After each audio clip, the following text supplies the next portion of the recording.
And crossover minute, Justin, multiple, here we go. You know, sometimes we have a football coach or an ambitious parent or a peer pressuring friend or culture or society or things maybe in the media or entertainment or other things talk about, not quitting, not giving up, never giving up. And I've talked with people that have been in such a way to where they would tell me, Justin, I feel so bad. I know this is such and such, but I quit things and I don't want to be a quitter, or I've never quit things and I'm not going to start now, or, um, and, and I understand some people have a track record of, or a habit of not finishing well or at all, or running when things get tough, or some other people have a track record. It's like they absolutely refuse to ever quit anything. Um, and so we're either talking about maybe some slackness and some, being scared, or some stubborn pride here and hard-headedness, but either way, whatever the case is, however, whoever we are, whatever our track record is, we may be finding ourselves in a situation where we have a choice to make. Now,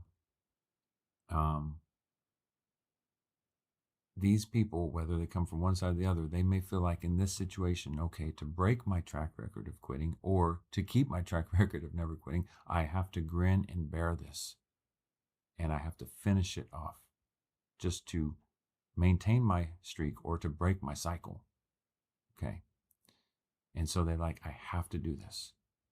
And I especially talked to someone who had a track record of quitting and always giving up and running when everything gets tough, and like all their life. And so that was my most recent scenario that I was talking with someone about. And so to say, well, just to say that I finally finished something or whatever, even though it was bad or toxic or unhealthy or overwhelming or whatever, I don't believe it's the right approach to just blanketly say, well, in order to break the habit of quitting, I've got to just do this, even though it's whatever. It may even be bad. It may be areas of, it may be stubborn, pride, arrogant, toxic, sinful, whatever. Who knows what it is? I just don't believe in that approach as a blanket as far as saying we should never quit. When just talking about quitting, because it'll foster an attitude or mentality or lifestyle of being self-reliant, self-fulfilling, living life based on success equating to finishing things as opposed to being obedient or living in holiness or purity. I believe a healthier, more sustainable, and biblical approach would be focusing on obedience, focusing um, on what is pure, what is right, what is true, and not focusing on just blindly completing everything we start. Now, that doesn't mean to say that, well, that means we don't have to do anything to complete everything we start, because, but it has to do with why do we always have to go to extremes? Well, all or nothing, it's like, oh, I don't do anything, or I do everything, or I can, oh, this is a get out of jail free card, or I can just do, no, I'm on now. Let's stay in the middle of the road here. Okay. Because, if we, I just believe that if we finally decide not to quit on something that is toxic or unhealthy or sinful, or that's just ran its course, um, if that's where we're at, then where's God in that? And are we pushing Him away in that? Are we disengaging? Are we doing so? Because anytime we're outside of His will or His way, we're going to be vulnerable to deadening our conscience, to being to having something destructive in the garden of our heart, or whatever. It's never good. It never ends up good. I do believe when God gives us something, whether it be a relationship or a thing or a job or a ministry or whatever, I do believe to run with it as if it's the long term, have a long, unless we know for, just 1,000% that this is going to be just very short. This is a set time, that I'm doing this or have this. but pursuing it with a long-term goal of, just of respecting the situation, and and embracing it for all it's worth and putting your heart into it. I do believe that, appropriately, case by case, of course, not being too far ahead of, and overstepping the due process of building healthy relationship or things like that, or developing into the job or ministry role and all that. But I do believe that there's a way to approach that, where we have a bit of a long-term trajectory on one level, perhaps, but um, but if or when something again has just, God says, it's time.